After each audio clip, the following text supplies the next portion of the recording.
Bueno, buenas tardes a todos. Yo creo que ya dimos ahí 5 o 10 minutinos para la gente que se retrasa un poco. Y lo primero que quiero hacer es darles la bienvenida aquí a la escuela.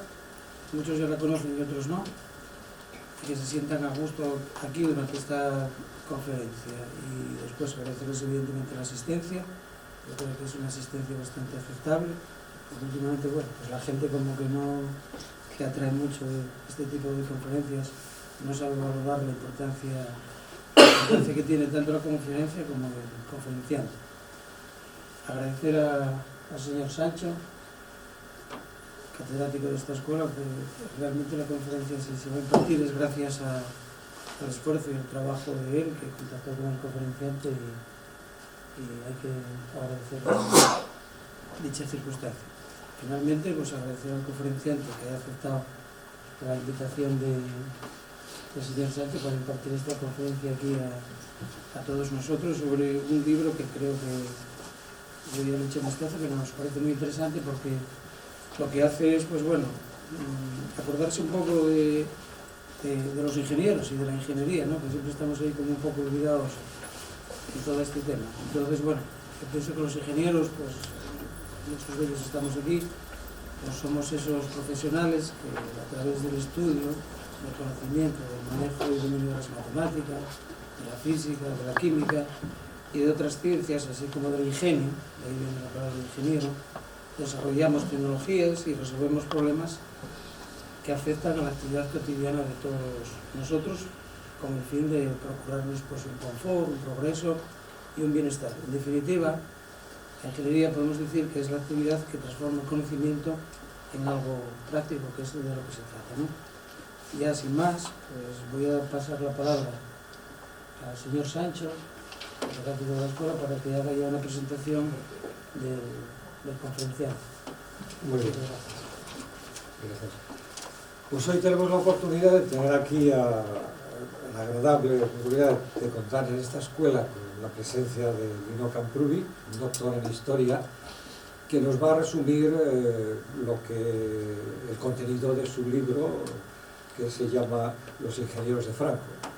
Curiosamente, yo conocí a Lino porque, como no duermo mucho, a las 6, 7 de la mañana pongo la radio, y en Radio Nacional, en la 5, me parece que fue Santes Mases, distinto, ¿no? Me gustó lo que dijo, me gustó cómo habló. Entonces compré el libro, me lo leí, hablé con él y le invité a venir a la Escuela de Minas a dar una conferencia, ¿no? Esta es la razón porque yo no conocía a su abuelo, pero a él no lo conocía, ¿eh? Su abuelo tuvimos la suerte de tenerlo aquí de catedrático en filosofía muchos años. Bueno,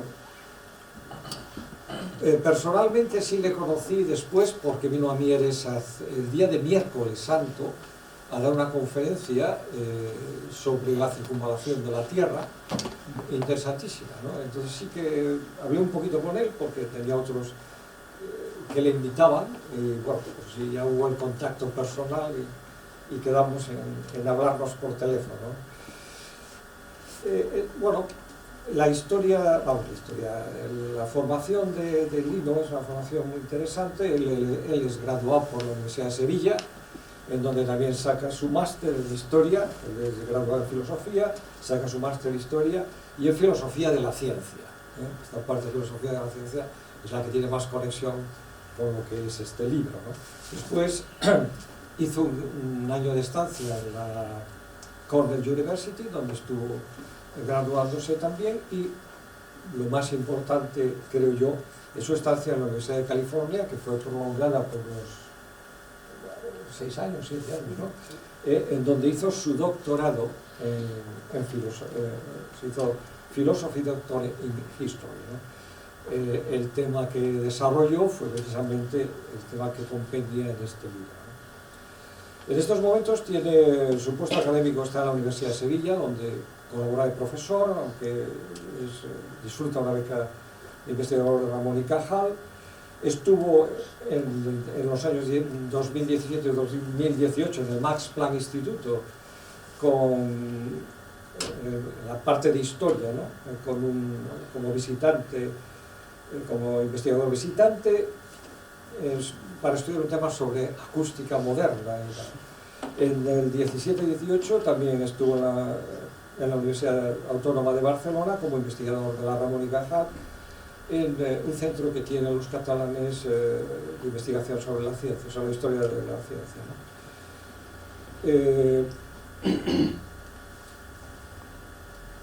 Bueno, después tuvo algunas estancias en el extranjero, en la Universidad de Chicago, donde estuvo de lecturer, visitante, y en la Universidad Autónoma de Barcelona, donde hizo un postdoctoral, ¿no?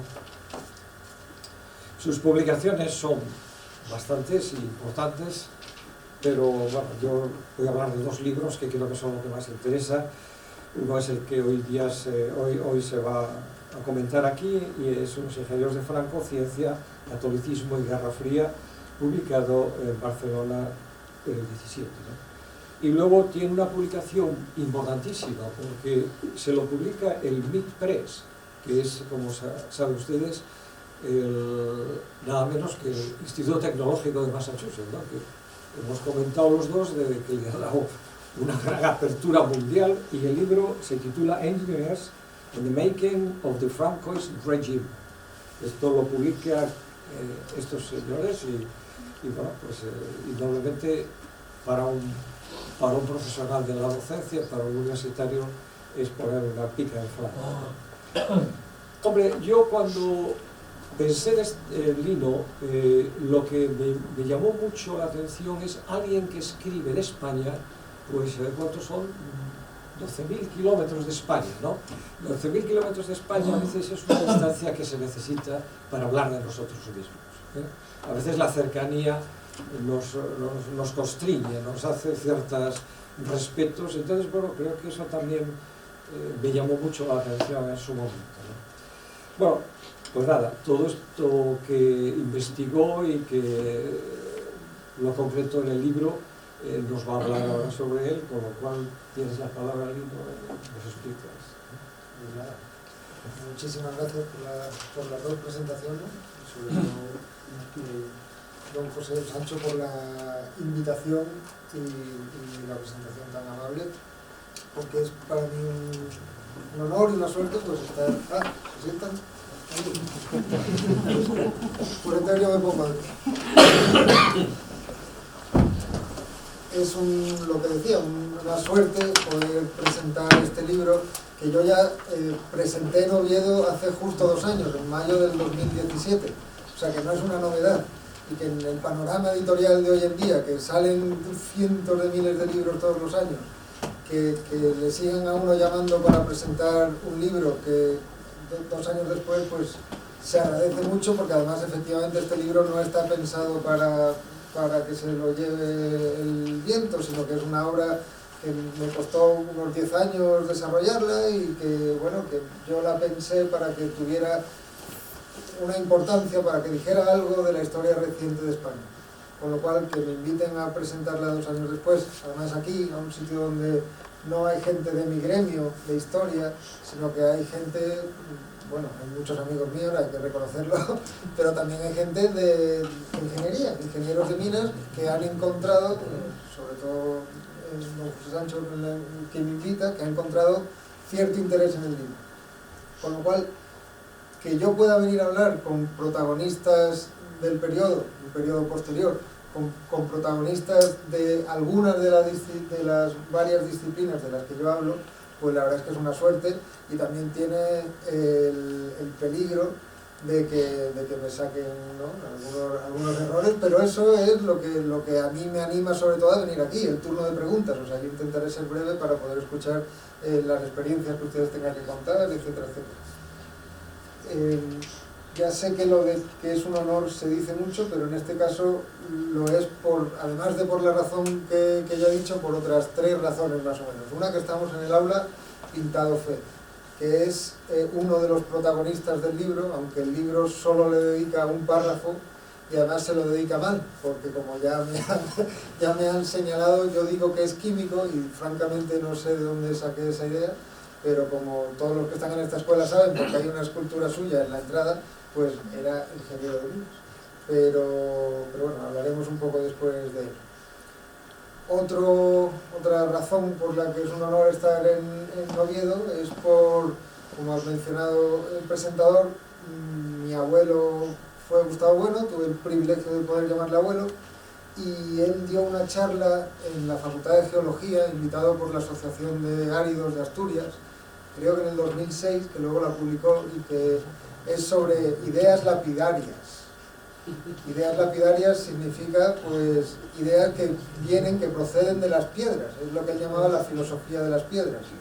Y es una charla que dio, pues, ante geólogos, no sé si alguno de ustedes incluso pudo estar allí, y él demostró en esa charla que ideas filosóficas tan importantes como la idea de sustancia, como la idea de causa, como la idea de fundamento, evidentemente, pero también como la idea de razón, porque la idea de razón viene de calcular, que se hace con cálculos, que son esas piedrecitas. Todas esas ideas y alguna otra venían o tenían algo que ver en su génesis con las piedras, con las piedras, con un concepto precientífico, digamos, que son las piedras, pero que son muy interesantes para gente que estudia, pues, como por ejemplo en el departamento de metalurgia, aunque como dice en ese artículo, desde el siglo XIX la Real Academia de las Ciencias no incluía los metales dentro de las piedras, y se preguntaba por qué. Ya lean, ¿no?, que ahí está escrito. Otra de las inspiraciones de la obra de Gustavo Bueno, pues está aquí en esta misma sala. Evaristo Álvarez escribió un libro que se llama Filosofía de las Ciencias de la Tierra, creo que es del 2004, que se lo recomiendo a ustedes, y que es un análisis de una aplicación, una extensión de la teoría de Gustavo Bueno de las ciencias, la teoría del cierre categorial, al caso de la geología. Y en ese libro, pues, hace varias cosas, incluida, sobre todo, demostrar que las ciencias de la Tierra no existen como una ciencia unitaria, sino que son varias ciencias con distintas escalas. Entonces la pregunta del libro es cuál es la escala propia de la geología y qué es lo que hacen los geólogos. Entonces es muy recomendable, y yo sigo, aunque es del 2004, no hay otro igual desde entonces, sigo haciéndoselo leer. Yo doy clase de historia de la ciencia, pues cuando toca geología leemos ese libro. Así que, ya digo, un honor triple estar aquí. Yo, si les parece, para acortarlo y dedicarnos sobre todo al intercambio, les voy a resumir lo que pone en el libro, más o menos, la tesis central del libro, y luego pues voy a intentar centrarme en algún ejemplo que tenga que ver más especialmente con la ingeniería de minas, sobre todo.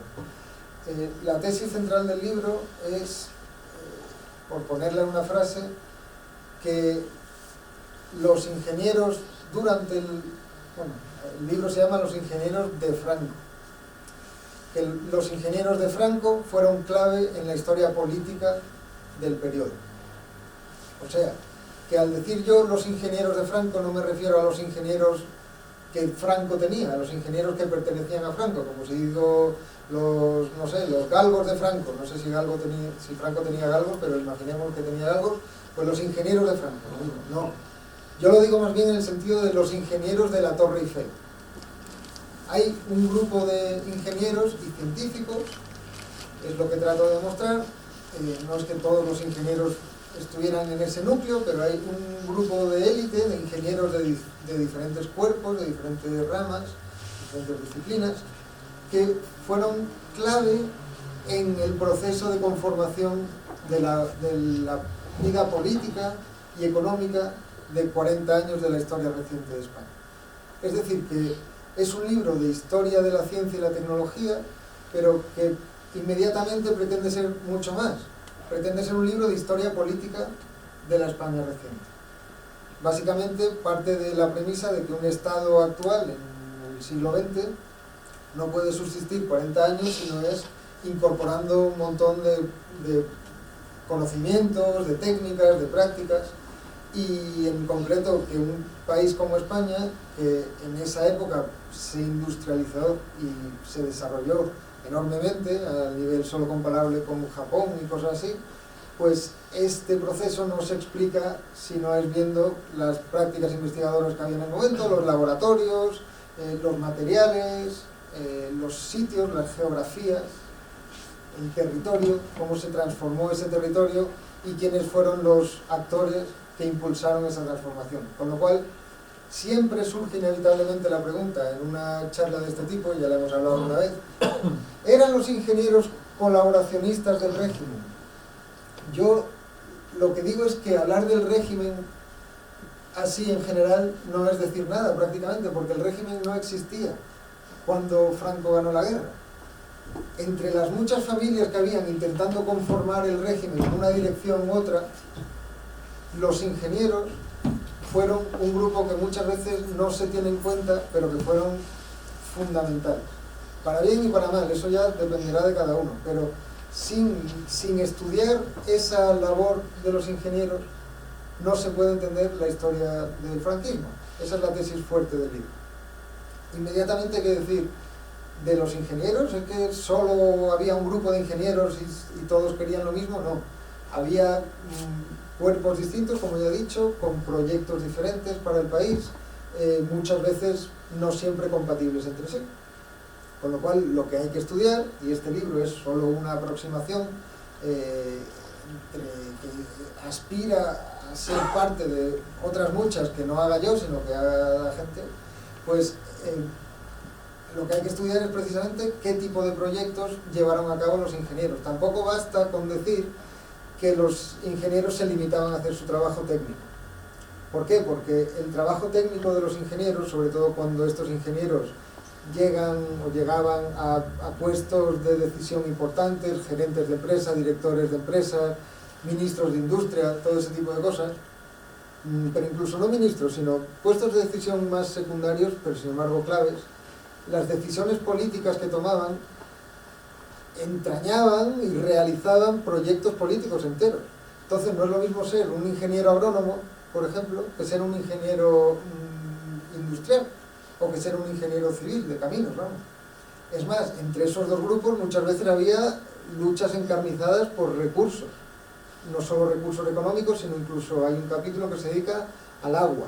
El agua de un río muchas veces sirve para generar electricidad y también para regadío, pero hay veces que esos usos compiten entre sí. Y los ingenieros que estaban detrás de cada uno de esos usos del mismo río apoyaban, mediante su trabajo técnico, diferentes proyectos para la economía nacional. Unos la industrialización, otros pues el agro, que muchas veces estaban combinados, muchas veces no. Entonces el libro lo que se dedica es justo a eso que he dicho, a ver cómo diferentes elementos clave de la vida política del franquismo que todos tenemos en la cabeza, ya he mencionado la industrialización, pero hay algunos otros más ideológicos como el nacionalcatolicismo. ¿Qué tienen que ver los ingenieros con el nacionalcatolicismo? Pero esos elementos clave de la historia política del franquismo, muchas veces el papel de los ingenieros en conformarlo no se ha tenido en cuenta y habría que tenerlo en cuenta. Industrialización, nacionalcatolicismo, ordenación del territorio, los famosos pantanos de Franco. Esto no era una obsesión de Franco, sino que tenían una historia muy larga que además venía de antes del franquismo, como algunos sabrán. Ya estaban algunos en los planes de Primo de Rivera, ya estaban muchos en los planes de obras de la Segunda República y se fueron realizando los de regadío en el franquismo. Con lo cual, incluso hablar del franquismo como todo un periodo es darle demasiada importancia a Franco, que evidentemente fue muy importante en ese periodo, pero no podemos pensar que todo lo que ocurrió en España en ese periodo fue idea suya, porque él no era ingeniero. Entonces lo que hay que ver es precisamente quién está detrás de algunas de las decisiones que se tomaron en la época y qué consecuencias tuvieron. Esto yo no soy el primero en hacerlo, porque los historiadores económicos llevan ya muchos años haciendo historia industrial de España, con historias muy buenas de Encaso, de la SEA, de Ensidesa. Hay historias muy buenas industriales de España. Problema, de la eléctrica, de UNESA, de todo lo que quieran. En mi opinión, mucho mejor la historia económica que la historia política del periodo. Problema, que la escriben economistas, no la escriben ingenieros. Le escriben economistas que desde los 60, desde los famosos gobiernos tecnócratas, son los que hacen la política económica de España. Con lo cual, el modo que tienen de ver a lo que se llama el periodo de la autarquía, a los 20 primeros años del franquismo, donde la economía nacional estaba más aislada relativamente, aunque mucho menos aislada totalmente, pero más aislada de lo que lo estaría después, pues el modo que tienen los economistas de ver ese periodo es decir que es irracional. No es que los ingenieros, como ellos no saben de economía, sino que solo quieren producir por producir, pues tomaron una serie de decisiones irracionales desde el punto de vista económico que llevaron pues a un incremento enorme del déficit público, a una devaluación constante de la peseta, etcétera, etcétera. No les falta razón, pero llamar a eso, a toda una política económica irracional, es no darse cuenta que en economía no hay recetas universales que valgan en todo tiempo y lugar. Es aplicar las ideas más o menos neoliberales de 1970 a periodos anteriores y decir que todo lo que tenga que ver con la empresa pública es malo. O sea, el INI, el Instituto Nacional de Industria, liderado por Juan Antonio Suárez, se convierte en la bestia negra de estos economistas. Antonio Mendoza, incluso Elena San Román. Son historias buenísimas, insisto, muy válidas, pero que hablan del ingenierismo, y el ingenierismo es un término acuñado por ellos, como motor de la política económica del primer franquismo. Siempre hablan de ello en términos necesariamente despectivos. Yo tuve una polémica hace poco, hace 2 meses, salió publicada en revista Segle XX, que es una revista de historia contemporánea de Barcelona. Carlos Barciela, que es el padre de la historia agraria en España, me hizo el honor de hacerme una reseña de este libro, una reseña de 70 páginas, que no se estila mucho en ningún gremio. Y yo se lo agradezco mucho, pero le dije claramente, hay un error de interpretación por la carga política que tiene el franquismo. Efectivamente, a mí creo que sí que me ayudó irme lejos a escribir esto cuando en España se estaba discutiendo la memoria histórica. Yo me fui en el 2006, justo cuando se aprobó la ley. Claro, desde ese punto de vista, todo lo que yo decía, que no es una defensa del franquismo, sino simplemente ver qué elementos de un régimen necesariamente heterogéneo es lo que explican, o pueden ayudar a explicar, por ejemplo, el crecimiento económico a partir de la época del desarrollismo y con sus precedentes anteriores de acumulación del capital en los 50, etcétera, etcétera. Pues para él este libro era un libro prácticamente franquista porque no señalaba, no acusaba la irracionalidad económica del primer franquismo. Y cuando yo le decía, es que la racionalidad económica como tal, como un universal, no existe, porque hay economías de guerra, por ejemplo, que no pueden seguir las directrices de una economía de un país pequeño, no pueden seguir las directrices de un imperio colonial. O sea, es que hablar de racionalidad económica en abstracto sin tener en cuenta los componentes históricos y políticos no se puede hacer, simplemente. Y ese debate pues está disponible en internet, si les interesa lo pueden leer. Antes de entrar en los 3 casos que les voy a contar que están en el libro y que tienen que ver con la ingeniería de minas, voy a hablar un poco, ya he mencionado el nacionalcatolicismo, y como sé que ya he recibido alguna pregunta al respecto, pues lo voy a intentar explicar. Y para eso tengo alguna imagen, no muchas, esta, luego volvemos a ella, que la he puesto solo por decoración. Este es el padre Pérez del Pulgar, que fue un jesuita, físico, ingeniero, uno de los que recibió a Einstein cuando vino en 1923 a España, planificador, uno de los planificadores de la red eléctrica española, también planificador o uno de los planificadores del sistema de retención de presos famoso después de la Guerra Civil. Es decir, es un ingeniero político. Esto es un concepto importante del libro, porque es que la tentación de decir, no, los ingenieros hacían su trabajo y eran meramente técnicos, para lavarlos del régimen, a mí me parece un error porque es no entender el régimen, es de nuevo dar por supuesto que el régimen existe. Cuando al decir ingeniero político es que esta gente no se interesaba solo por cómo funcionaba una turbina o una bujía, no. Lo que se interesaba es de proponer un proyecto nacional económico para todo el país y sacarlo adelante. Y para eso pues tenían que tener aliados, que trabajar, que hacer proyectos, que hablar al oído del César, como dicen, o sea, convencer al mismo Franco o a Suances, al suministro de Industria, cuando pudieran. En fin, que era una labor que no era solamente técnica, que era política a través de la técnica. Y esto es lo interesante. Pérez del Pulgar, además de todas esas cosas que ya he dicho, dictó una serie de conferencias que se publicaron justo a su muerte en 1938, en plena guerra civil, el concepto cristiano de la autarquía. No, perdón, se publicaron en el 41, después de la guerra civil, él murió en el 39.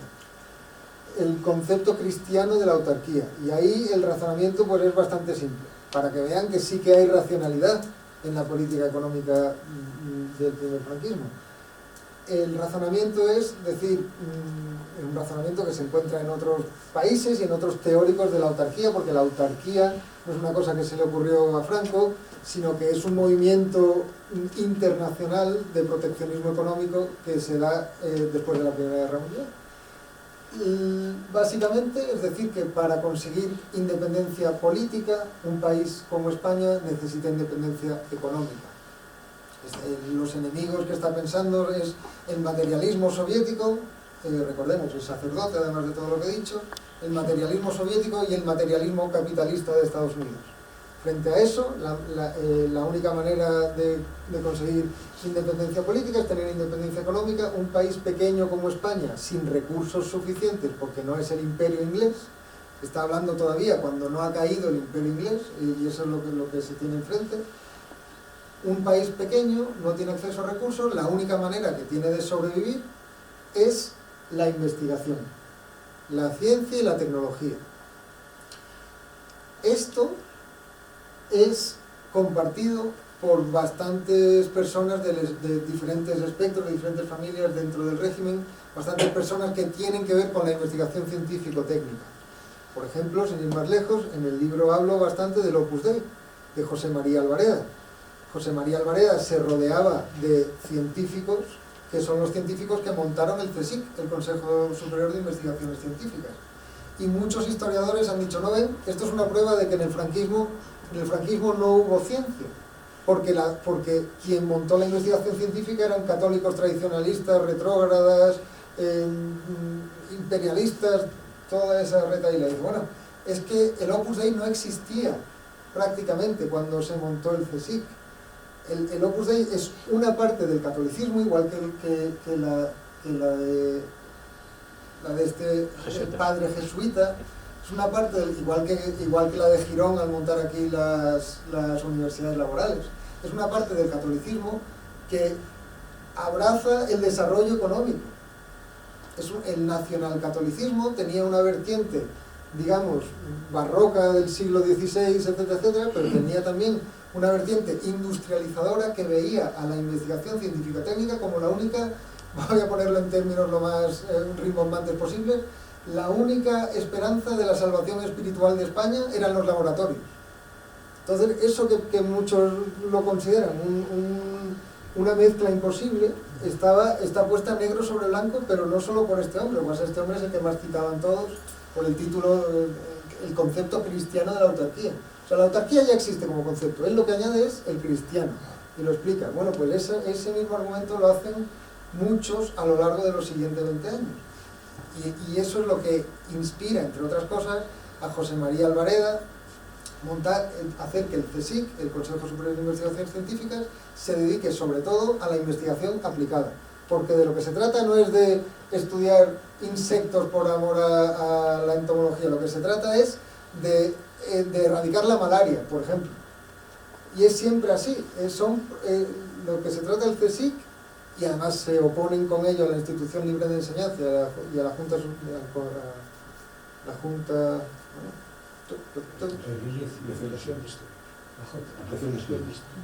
Ampliación de Estudios, la JAE. Se oponen a ella, la acusan de falta de visión práctica. Entonces, a lo que se dedican muchos de los que pasan por este libro, tanto ingenieros como científicos, es a la investigación aplicada pensando como unidad, como objeto final en el territorio español y en su transformación. Con lo cual son ingenieros políticos.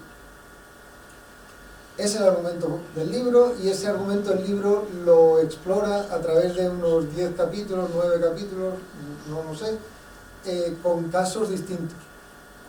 Casos que van pues desde el Instituto del Cemento, del Carbón y del Cemento, de Torroja, en Madrid, hasta las viguetas de hormigón pretensado, el Parque Nacional de Doñana, el Estrecho de Gibraltar y los submarinos durante la Guerra Fría. Son momentos, insisto, claves en la vida política española que se interpretan, se reinterpretan desde el punto de vista de las ciencias y las tecnologías.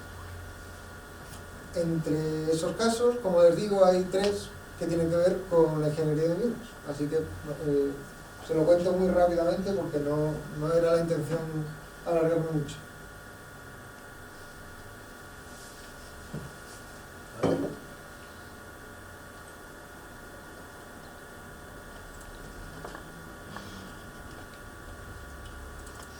Ya que estamos, les enseño. Esto es la entrada del laboratorio de Costillares, que es el laboratorio que hizo en Madrid en 1953 Eduardo Torroja para el Instituto Técnico de la Construcción y del Cemento.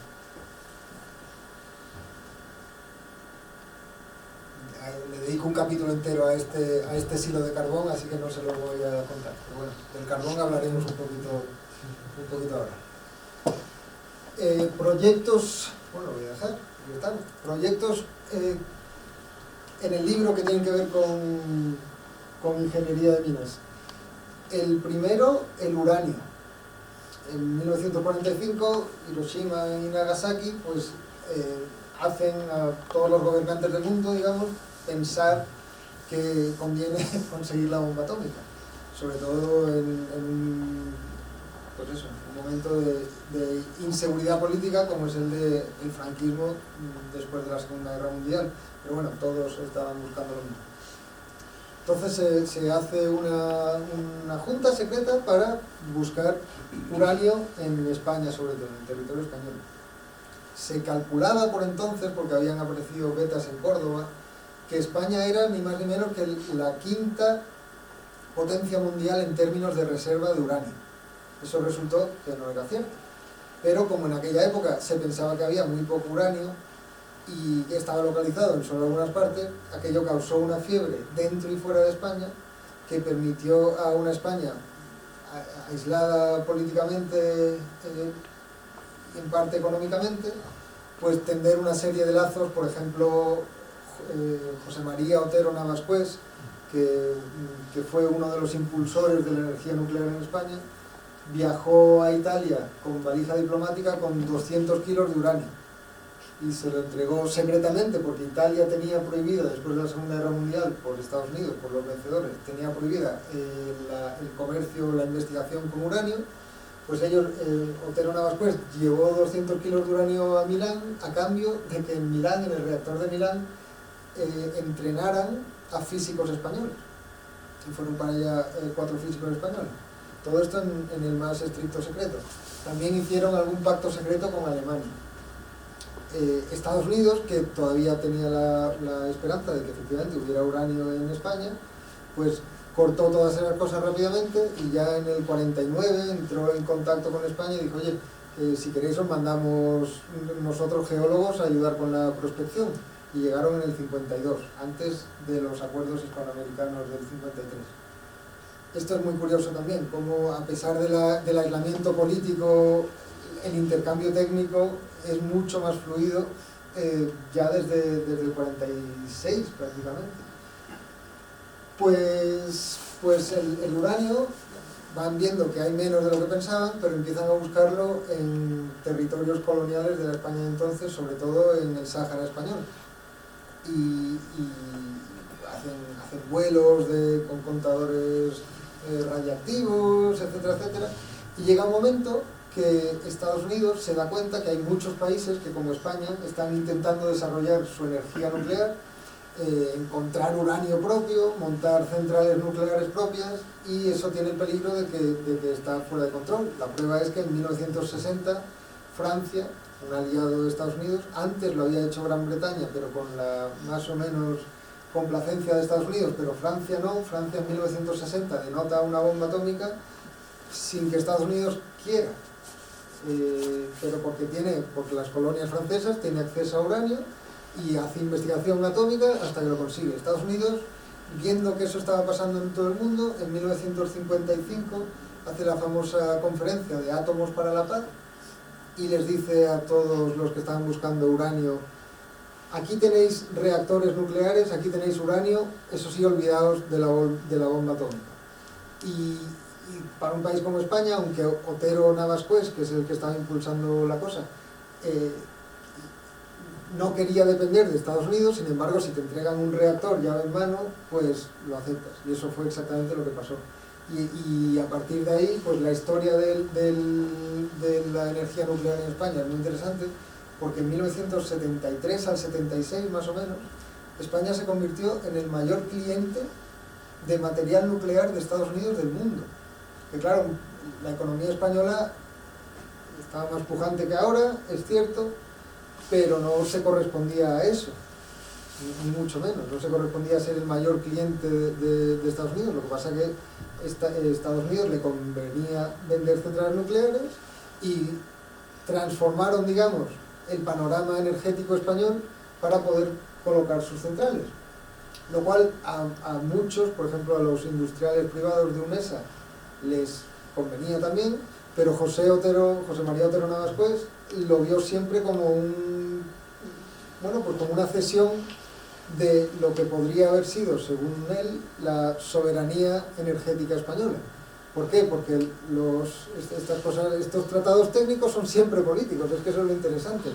Los reactores estadounidenses venían con un regalo envenenado, digamos, y es que solo funcionaban con uranio enriquecido, y solo podías enriquecer uranio en las plantas gasificadoras de Estados Unidos, no las tenía nadie más, hasta bien entrados los 70. De hecho, Francia, viendo esto, se puso a intentar exportar ellos centrales nucleares, y España le compró una, porque Otero Navascués dijo: oye, que estas centrales nucleares funcionan con uranio natural, nosotros seguimos buscando uranio natural, a lo mejor si lo conseguimos nos conviene más este tipo de centrales, pero nada, eso no acabó de funcionar. Insisto, la economía, esto que llaman la racionalidad económica, en el caso del uranio está clarísimo que es puramente racionalidad geoestratégica, porque además no entra en el mercado normal de bienes y mucho menos de valores hasta bien entrados los 70. Son mercados que están absolutamente regulados y que funcionan por tratados bilaterales, y que las ventas de Westinghouse de reactores nucleares a España en el 74 las firma Kissinger directamente, porque son materias que tanto en España como en Estados Unidos como en China son de lo que se llama interés nacional. Hay historiadores que se ríen, ¿no? Interés nacional. Pero es que todos los países tienen que tener en cuenta la estrategia cuando tú inviertes en industria pesada, por ejemplo, o en recursos, eso es imprescindible, digamos. Eso, lo primero que tiene que ver con la ingeniería de minas, aunque reconozco que he hablado menos de ingeniería de minas que de otras partes, pero lo que quería decir es que el uranio, que es el combustible de la energía nuclear, muchas veces se nos olvida, y muchas veces a los promotores de la nuclear también se les olvida, que no es una energía más independiente que el petróleo. Dice, sí tienes uranio, si no tienes uranio, no. Y España se pensaba que tenía uranio, pero no tiene uranio. Y el uranio hay que comprarlo, y viene de Namibia y viene de sitios así. Entonces el comercio de uranio era un asunto de Estado en todos los países. Segunda historia relacionada con la ingeniería de minas y directamente relevante para la geopolítica. Los fosfatos del Sáhara. Aquí está Carrero Blanco y Ríos, José María Ríos creo que se llamaba, que era ingeniero de minas y que fue uno de los que desarrolló la empresa Enminsa, que era la empresa dedicada a los fosfatos en el Sáhara, que luego fue a dar, o antes fue a dar. Esta historia es muy interesante también. En 1941, el general Díaz de Villegas, que está más o menos encargado de las colonias africanas y del Centro de Estudios Africanos, que es un centro, de nuevo, que tiene que ver con la investigación antropológica, botánica, de todo tipo, pero práctica también, de las colonias de África, en Guinea Ecuatorial y en el Sáhara sobre todo, y en aquella época el protectorado de Marruecos, pues intentan ver si en un periodo de relativo aislamiento político, si hay manera de sacar rendimiento de aquello. Total, que envían a un geólogo, Javier Alía Medina, a explorar el Sáhara español y encuentra unos indicios de que puede haber fosfato. Esto es en el 41. Desde entonces pues consigue financiación, se reúne con Franco mismo, insisto, el libro se llama Los ingenieros de Franco, pero también hablo de científicos, y insisto, no es que sean de Franco, que pertenezcan a Franco, sino que en parte le dicen ellos a Franco lo que hacer, y Javier Alía Medina le dice a Franco, oye, dame dinero para seguir investigando los fosfatos del Sáhara. Y con ese dinero se va y no encuentra nada, básicamente. Encuentra, pero no lo suficiente para hacer nada explotable, rentable. Y entonces, pues, los fosfatos van asociados al uranio, por cierto, con lo cual Alía Medina es uno de los que llevó a cabo las investigaciones, las prospecciones de uranio en el Sáhara español. Luego se unieron petroleras, tanto españolas como sobre todo extranjeras, a partir del 58. Total, que en el 61 siguen buscando y buscando, inspirados también por Juan Antonio Suárez, alentados, financiados al fin y al cabo, y los ingenieros de minas con José María Ríos al frente, y encuentran la mayor mina de fosfatos del mundo, que se llama Bucra. Y esto pues no es moco de pavo, porque en el 61 ya está funcionando la Revolución Verde, que más o menos, si no se acuerdan mucho, pues es lo que permite que hoy en día vivamos 8.000 millones de personas en el planeta, que es México, India, se dedicaron al monocultivo con mejoras de semillas genéticas mucho más productivas que antes, y con fertilizantes. Y si antes el fertilizante, desde el siglo XIX y todo eso, era el guano, que hubo guerras incluso en el Perú por el guano, o sea que ya era un material estratégico importante, bueno, pues el fosfato se convierte en exactamente lo mismo a finales del siglo XX, en 1960, 65, 71, los precios suben muchísimo cada año. Y los productores en ese momento son Estados Unidos, China, otros un poquito, la Unión Soviética, tal, pero Marruecos, aunque no es el principal productor, es de lejos el que tiene las mayores reservas de fosfatos del mundo. Con lo cual esto es un mercado que más o menos Marruecos controla. Por cierto, hoy lo sigue controlando. Hablamos mucho de Arabia Saudí y el petróleo. Esto es más peligroso porque proporcionalmente tiene muchísimo más... El control de Marruecos de las reservas mundiales es más o menos del 70 y pico %.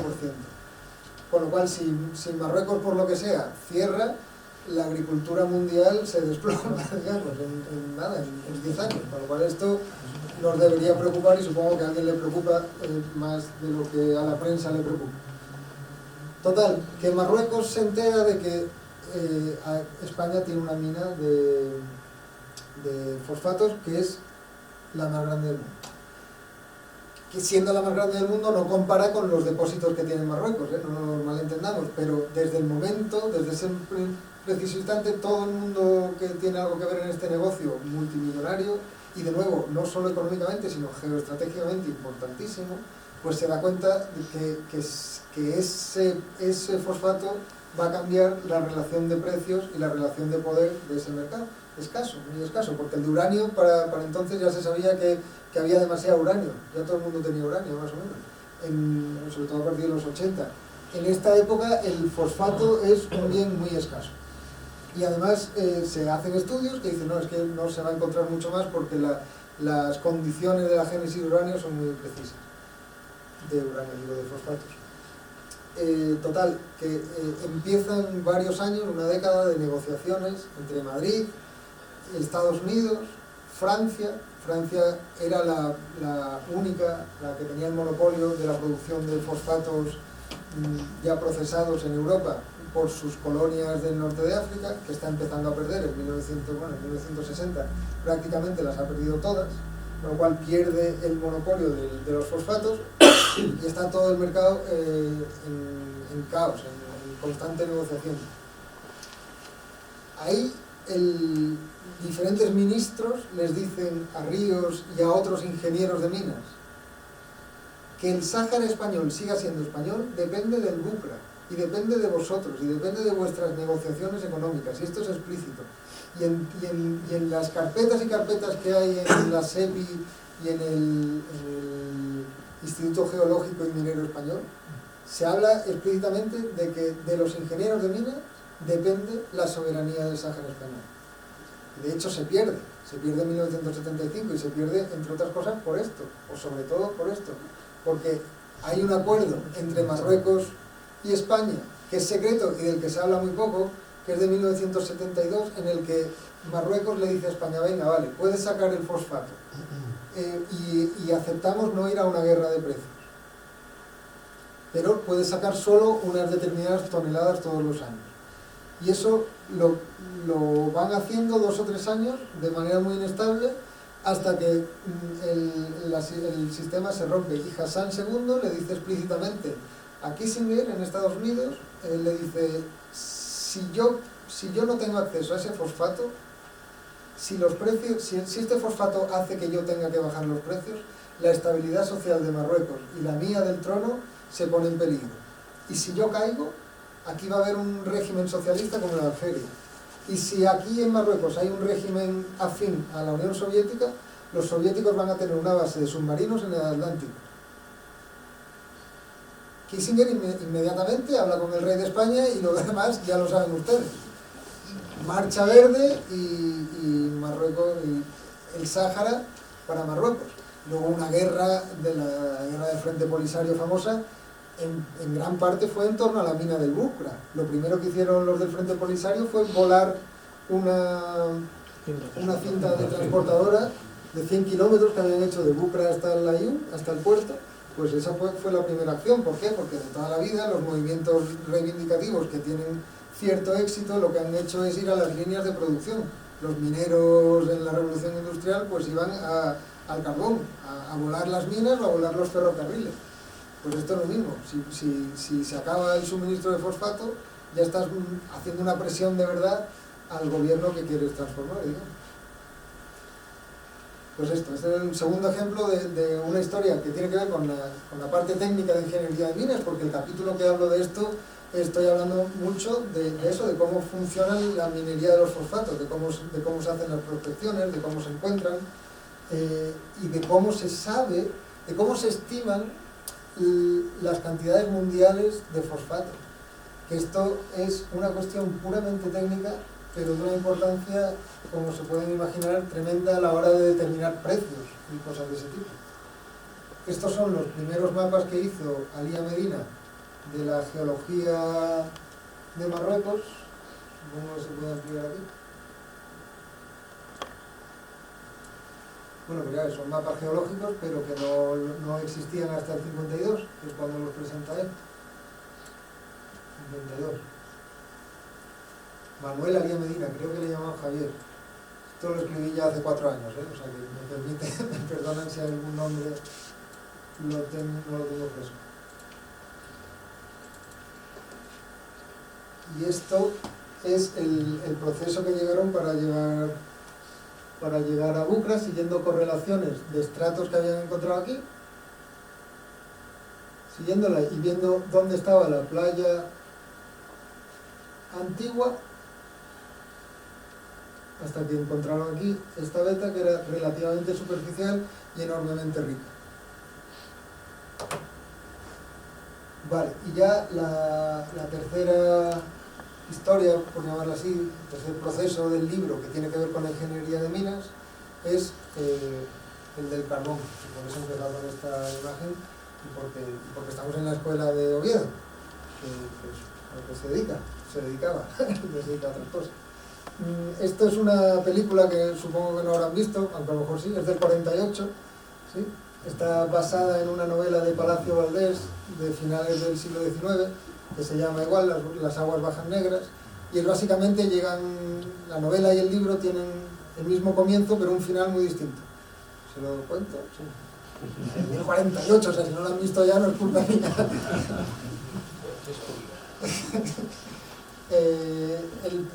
Se descubre carbón en Asturias.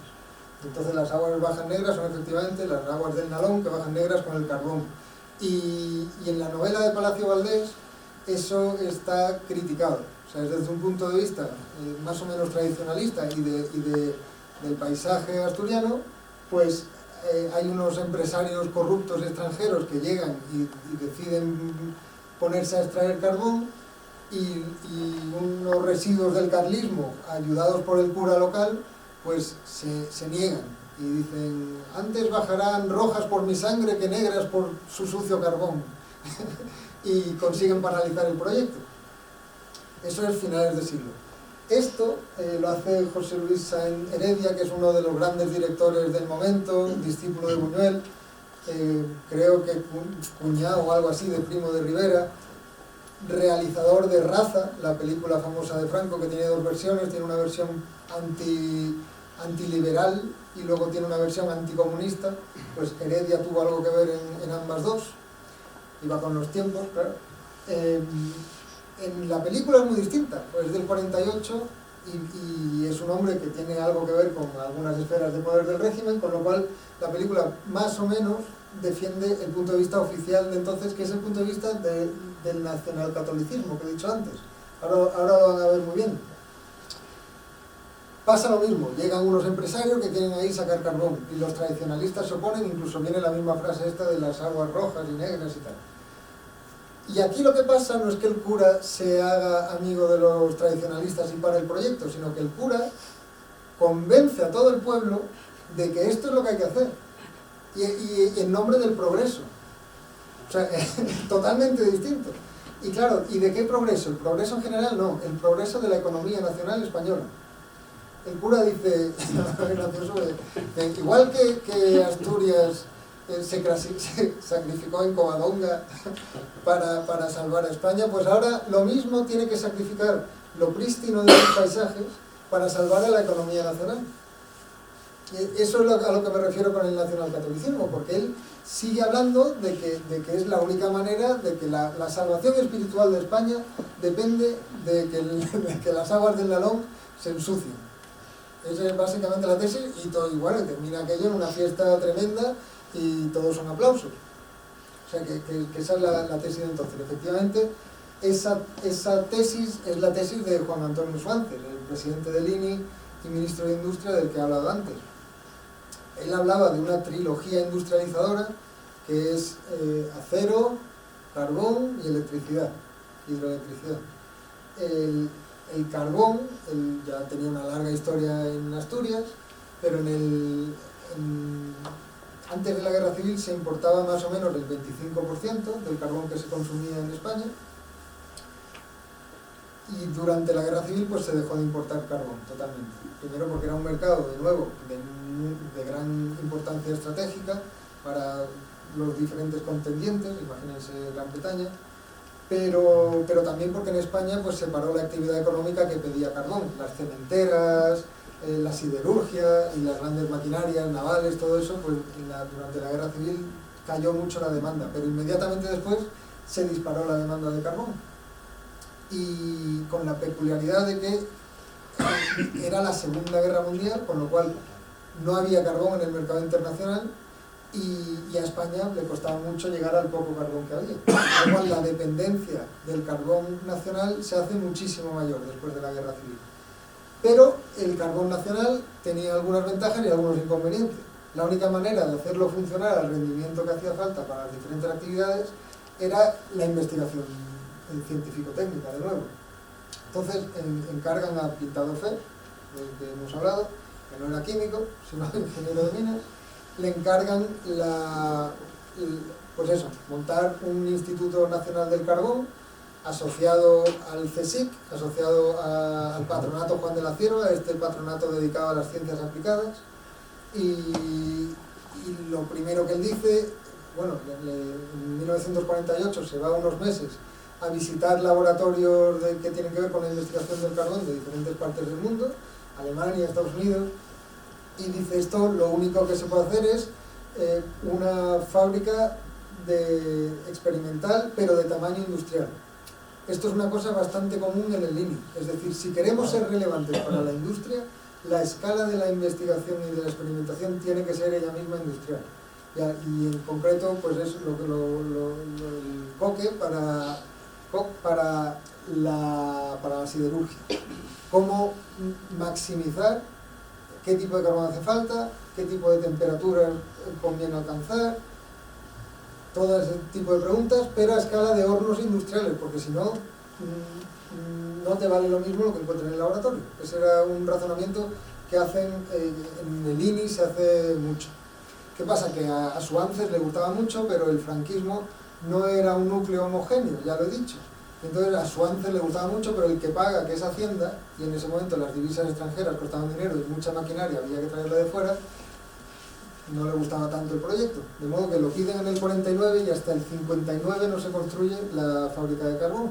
Pero bueno, lleva unos años construirse, por supuesto. Cuando se construye la fábrica del carbón del 59, la coyuntura es muy distinta a cuando se proyectó en el 49. Ya, aunque siga habiendo problemas de suministro de carbón, ya la competencia del petróleo está desbancando, de hecho, el uso del carbón en España, cuando se hace en el 59. Está el gobierno y Suances, que sigue diciendo que el carbón es esencial, pero ya no dice que sea esencial para industrializar España, sino que ya es esencial para industrializar España con energía nacional. Ya tiene que admitir que el petróleo es una competencia muy seria con el carbón. Incluso Inglaterra está dejando de usar carbón en esa época, está empezando a pasarse al petróleo. El argumento de Suances ya explícito es, no, da igual, para la calefacción de los edificios públicos, por decreto, que la gente use carbón. ¿Por qué? Porque es que es una energía, una materia nacional. ¿Qué dicen los economistas? Claro que eso es irracional, porque si tú vas al mercado y lo encuentras más barato, ¿por qué produces es más caro? Bueno, pues crisis del petróleo del 73 demuestra de nuevo que hay determinados recursos que conviene cuidar más que otros, incluso si crean déficit público. Dio igual, porque por la lucha de diferentes facciones de ingenieros con diferentes proyectos, España, es curioso que después de la crisis del 73 es de los países que menos cambió su curva de importación de petróleo. O sea, el precio subió brutalmente y España siguió comiéndoselo y pagándolo a precio de divisa internacional, o sea que era muy caro. ¿Por qué? Pues no lo sé, porque hay diferentes proyectos nacionales, diferentes ideas, hay gente que confiaba que fuera una coyuntura muy pequeña, hay acuerdos bilaterales ya firmados con países productores, etc. Pero sí que es verdad que poco después el Plan Nacional del Carbón, creo que es del, no me acuerdo si es del 74 o algo así, pero con la reacción a la crisis del petróleo, es decir, oye, que hay que volver a producir carbón nacional, y esto es una tesis que recupera luego gobiernos socialistas durante la democracia, que hay que producir carbón nacional. Y como, bueno, aquí de esto, no sé por qué estoy hablando de esto, saben ustedes muchísimo más que yo aquí, y es una de las razones por las que me gustaría pasar al turno de preguntas para que me ilustraran sobre este caso concreto. Y nada más, ya he hablado demasiado. Muchas gracias.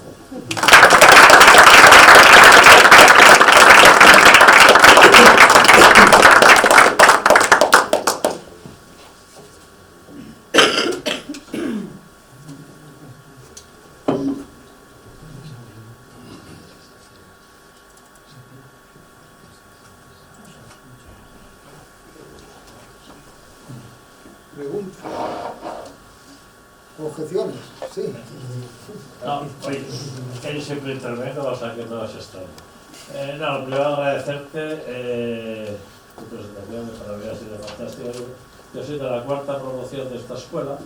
Entré aquí hace años, no sé, 62, 63, y viví muchas de las cosas que has contado, o sea, es un poco como el cuenta de cómo pasó.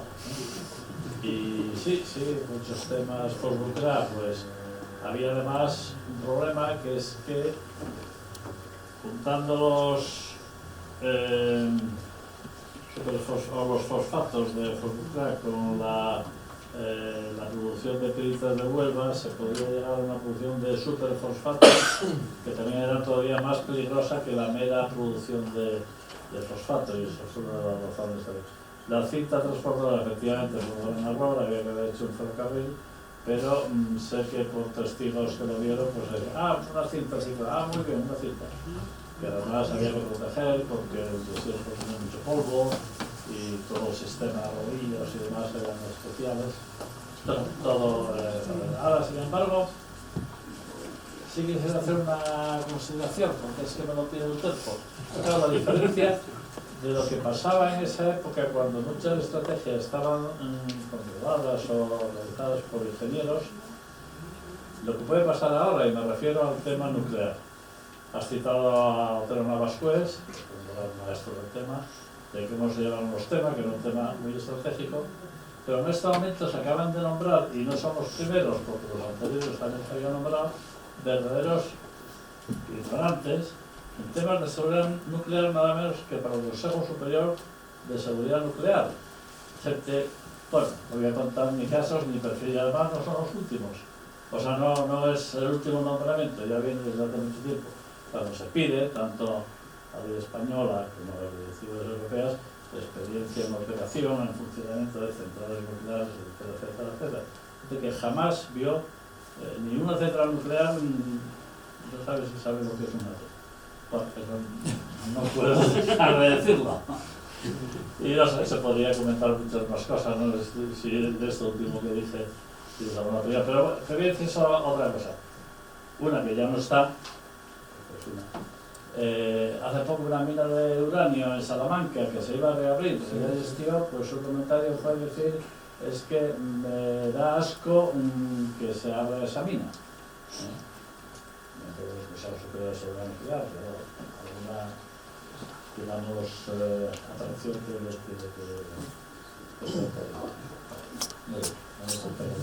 No, pero solo quiero comentar, muchísimas gracias, de esto de la nuclear, pues no sé qué decir, porque es verdad que no conozco quién está ahora de comité de expertos, no sé si no tienen ninguna formación, no lo sé. Pero de lo otro, que es también curioso, porque dice, no, es que he oído, me contaron en su momento los que decidieron lo de la cinta. Yo me atrevo a hacer publicidad del libro, porque aunque ustedes conozcan a los protagonistas, muchas veces la historia es diferente de la memoria, digamos. Entonces, el historiador tiene acceso a archivos que los protagonistas conocían pero se callaban, o algunos no conocían, por ejemplo. Y entonces hay varias carpetas hablando de la cinta, porque la cinta tuvo mucha oposición interna desde el principio, precisamente por la vulnerabilidad, exactamente por la arena, pero también ya por la seguridad de, oye, que es que esto es indefendible. Y sin embargo, otros ingenieros, o sea, esta vez no es culpa de no haber estudiado ingeniería, otros ingenieros defendieron que era lo mejor porque lo habían visto en una mina de Alemania. De hecho, se le encargó a la empresa Krups. O sea que eso fue una discusión muy interesante de la que hablo un poco en el libro. Gracias. Más cosas. Sí. Una acotación colateral. Es que es curioso como el planteamiento de una película de unos pocos años antes, del 41, que es Que verde era mi valle, y que además coincide por una vez el título de la película en castellano y en inglés, exactamente, y que daría para pensar en una añoranza pastoril ese título. Sin embargo, el planteamiento de John Ford, que por cierto ese día seguramente injustamente se la dan por encima de Ciudadano Kane el Oscar, a que ver de la mi rey, pero bueno, era John Ford. Pues no es un planteamiento de añoranza del pasado, sino que es un planteamiento de cómo se debe afrontar la lucha por unos salarios dignos, en cómo lo ve el patriarca de la familia de mineros y cómo lo ven los hijos, que son los que potencian el tema del sindicato. Es decir, que el planteamiento, partiendo del hecho que es el mismo, un valle igual, es completamente romántico en el peor sentido de la palabra, seguramente, y el otro que ya es una proyección del futuro de lo que va a ser el siglo que viene. Es romántico en la novela, en la película no, a lo mejor me he explicado mal. La novela es efectivamente romántico, pero hay que defender un paisaje prístino, el paraíso natural famoso. En la película del 48 no, la conclusión, Era el cura. avalada por el cura, la conclusión es que aquello hay que transformarlo, porque aunque se pierde mucho, es por el bien de la economía nacional. O sea, es parecido a lo de John Ford, pero a otra escala. Es curioso, porque son 8 años o 7 años antes. Sí. Bueno, Lina, yo lo que quiero es felicitarte por la magnífica conferencia que nos has dado. Bueno, me voy a agradecer por tu presencia aquí. Y sobre el libro, yo no sé si es por cuestión de espacio o por cuestión de tiempo, yo noto como dos cositas que me hubiera gustado que se hubieran tocado en el libro. Uno, por ejemplo, que estaría relacionado con todo el tema del petróleo de Yuroco, porque parecía que España iba a ser como Texas y tal, y no tocas así en el momento. Y después el tema de que ahí hay metido un ingeniero de minas muy importante, Aramburu y Sabas, todo el tema de la industria siderúrgica, bueno, que si eso no quieras, como me dijo el señor Sánchez, fue la mejor, en el siglo XX la mayor construcción industrial de España. No sé si por qué razón no tocaste esos dos temas, que yo creo que tienen también importancia como para estar abordados en el libro. Y en las que estuvimos metidos fundamentalmente ingenieros de minas. Hubo más gente. Estadísticamente fue dirigida por un ingeniero de minas, aunque la mandó el ministro, que no lo era, pero formó todo un staff de ingenieros de minas que Sí, no, pues desde luego, a ver, el libro, lo digo en varias partes del libro, el libro no pretende ser exhaustivo del franquismo. O sea, lo que pretende ser es un marco general donde luego se puedan hacer estudios de este tipo. Yo he elegido temas, centrarme muy específicamente y muy detalladamente en algunos temas más que intentar tocar superficialmente muchos, digamos. Y eso tiene la ventaja de que me permite hacer esas conexiones entre el trabajo técnico, diario, incluso, yo que sé, mediciones pluviométricas, cosas muy nimias en teoría, técnicamente, y grandes proyectos políticos. Ese detalle lo sigo centrándome en unos pocos casos. Tiene el inconveniente de que dejo muchas otras cosas sin trabajar. alguien lo puede hacer, ¿no? Claro, y estas son muy importantes. El petróleo sí que hablo de él en el capítulo del Sáhara, por las concesiones que se hicieron en el 58 a petroleras extranjeras, que eso, por cierto, hay un libro de Anduaga, Aitor Anduaga, ¿les suena? Está aquí en el País Vasco, lo pueden invitar un día porque tiene varias cosas de historia de la minería española desde el punto de vista de la historia de la ciencia, muy interesante, Aitor Anduaga. El tema de la siderurgia, más allá de que Suances lo toma como clave de su proyecto industrializador, es verdad que no lo trato porque de la industrialización trato en otros capítulos. Y lo han tratado, por ejemplo, se podría también dedicar un capítulo a la SEA, otro capítulo a la espiguita, otro capítulo al lignito, a Puerto Llano, yo siendo de Sevilla, al polo químico de Huelva. Bueno, Reina, tienes otro libro. Al polo químico de Huelva. Tienes de Franco Bosch. Por eso, que hay muchos temas que no están cogidos, pero yo estaría muy satisfecho si alguien los cogiera, no desde la perspectiva de las que sí que se ha estudiado, porque se ha estudiado desde los historiadores económicos, sino intentando hacer historia política, historia y también historia técnica, no solo... Claro. y el sector naval. También el sector naval está totalmente ausente. Ese, mira, si me tengo que pedir uno de estos para el futuro, me pido el sector naval. Pero el sector naval va muy unido al siderúrgico, ¿no? Porque está ahí metido la Las chapas, las toneladas de chapa. Y el energético tampoco. No sé, seguro que si lo tocas, ¿no? Hay un capítulo dedicado a la energía, sí, el carbón, la nuclear, el petróleo y luego ya las naturales un poco, el gas. Sin embargo, Pero vamos, se podía decir muchísimo más. lo que se nota por parte de esta escuela es que efectivamente en el sector energético estuvimos implicados, yo no, estuvieron implicados muchísimos ingenieros de minas, que viajaron a Estados Unidos para conocer las tecnologías de producción, sobre todo de la energía térmica, y poder poder montar las centrales térmicas y bueno, pues Pérez-Silva sobre todo, que es el único que yo, en fin, tendría aquí una serie de nombres que está vivo, tiene ya casi 90 años, pero bueno, hay una pila de ingenieros de minas que han estado en ese periodo, digamos, que tú tratas en tu libro. Faltan mineros. Que indudablemente hay que hablar de ellos. Vale, bueno, lo apunto. Sí. Lino, bueno, primero felicitarte, que has dado una charla estupenda. Y una pregunta, ¿tú crees que los ingenieros en general se adaptaron más al régimen franquista, que los ingenieros se adaptaron más que por ejemplo, físicos o químicos que tuvieron, o matemáticos que tuvieron que exiliarse, como por ejemplo Blas Cabrera Felipe o Enrique Moles o también Rey Pastor, que se marcharon? ¿Tú crees que los ingenieros, dado nuestra formación, somos más adaptables a tiempos malos? Claro que quería. Variable, ¿no? Qué maldad. Pues sí, no es que yo lo crea, sino que es así. Yo la verdad, una de las cosas que sí que falta en el libro, además de todo eso, porque de los industriales, por ejemplo, pero hablo mucho menos de lo que se podría, y tiene mucho que ver con la industria privada, que es una cosa de la que hablo, pero hablo más de la pública. La privada es muy interesante también. Pero una de las cosas que faltan es un análisis estadístico de cuántos ingenieros se quedaron, se fueron, entraron en posiciones de poder. No era mi intención, hay otros que están haciendo cosas parecidas, pero eso es muy interesante y hay alguien que lo ha hecho para la ingeniería agrónoma, por ejemplo.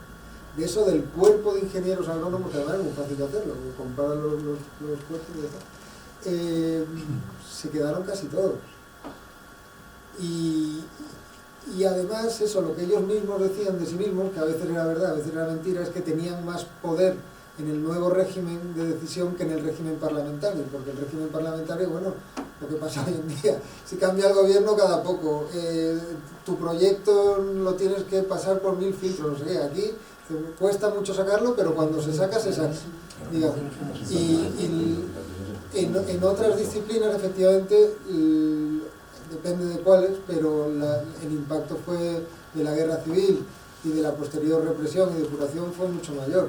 Por ejemplo, pues hombre, el caso más claro es la biología, porque la biología evolucionista tuvo un freno, incluso dentro del CSIC, importante hasta casi los 60.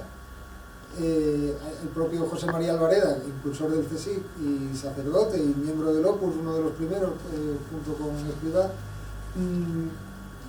hay una frase muy bonita de Valverde, que es un biólogo sevillano que montó, sevillano, de Salamanca, pero vivió en Sevilla, montó Doñana básicamente con Félix Rodríguez de la Fuente. Pues admiraba enormemente a Alvareda, que era edafólogo, que sabía un montón, y sin embargo con él puede hablar de todo menos de ecología, porque en el siglo XX hablar de ecología sin hablar de biología darwinista. Y mira que Valverde era más lamarckiano que darwinista, pero hablar de ecología sin hablar de evolución, yo no sé cómo se hace, decía él. Y este hombre es una persona impresionante, pero ahí hay un freno ideológico, por ejemplo, ¿no? Entonces sí, hay disciplinas que sufrieron más. Ahora bien, algunos han pretendido quitarse el libro de encima, digamos, diciendo, no, pero eso son las ciencias aplicadas. No. Esto de ciencias aplicadas ya es un sintagma un poco difícil de utilizar en el siglo XX, porque para Para hacer algo aplicado hay que hacer primero la teoría, o las dos cosas a la vez. La mayor parte de las cosas que hablo no es que los ingenieros apliquen un conocimiento que sacan de la facultad de física, no. Hay un montón de conocimiento que es puramente ingenieril y que solo además se consigue en la fábrica muchas veces. Con lo cual, ciencia aplicada es un modo de llamarle que presupone que hay una ciencia pura. Pero es que casi todas las ciencias del siglo desarrolladas en el siglo XX no son puras, sino que empiezan con un problema práctico, luego tienen diferentes niveles de abstracción, pero hay en el libro, por eso se llama Los ingenieros de Franco, pero se tendría que haber llamado Los ingenieros y científicos de Franco, porque hay varias disciplinas, la geología, la oceanografía, la ecología, hay varias disciplinas de las que hablo que son más puras que la metalurgia, por ejemplo, y que sin embargo pues también acompañaron el desarrollo del régimen. Tenía una pregunta por ahí atrás, perdón. Sí, yo quería preguntar, primero agradecerte la exposición y el estudio que has hecho en este caso. Y quería preguntarte, no he leído el libro, pero me lo compraré. Y quería preguntarte si en el libro se extrae algún tipo de conclusión o intentas extraer algún tipo de enseñanza, o darle un sentido un poco filosófico, o lo dejas más en un sentido más histórico de exposición objetiva de hechos. Y la segunda pregunta era si tienes en ciernes, y que parece que en esta sala y en los auditorios que hayas tenido te lo habrán preguntado, ¿no? Ampliar ese libro, quizá publicar un segundo, o un segundo, como decía bien Paco, un segundo Ingenieros de Franco, Ingenieros y Científicos de Franco. Si tienes pensado continuar con lo que has comentado, que yo creo que es bastante interesante. Gracias. Pues lo primero, lo de filosofía e historia, la verdad es que es un libro de historia, pero lo que me he dado cuenta al escribirlo y al estudiar historia, porque yo estudié filosofía, pero hice el doctorado de historia, en Estados Unidos además el doctorado son muchísimos años, con lo cual me dio tiempo para enterarme bien de cómo funciona el asunto. La historia es una disciplina que le cuesta mucho no ser filosófica. O sea, en el momento en que te pones a hablar de historia, de Estado, de ciencia, bueno, ¿y qué es el Estado? ¿Y qué es la ciencia? Esas son preguntas que se supone que desde la historia las respondes, pero en realidad tienes que hacer compromisos filosóficos continuamente. Lo que pasa es que los historiadores no lo suelen reconocer. Y entonces lo que intento hacer, sobre todo en la introducción y en el epílogo al libro, es hacerlos explícitos y pensar, oye, ¿qué es el Estado? ¿Y por qué hay que estudiar una vigueta de hormigón pretensado para entender lo que es el Estado?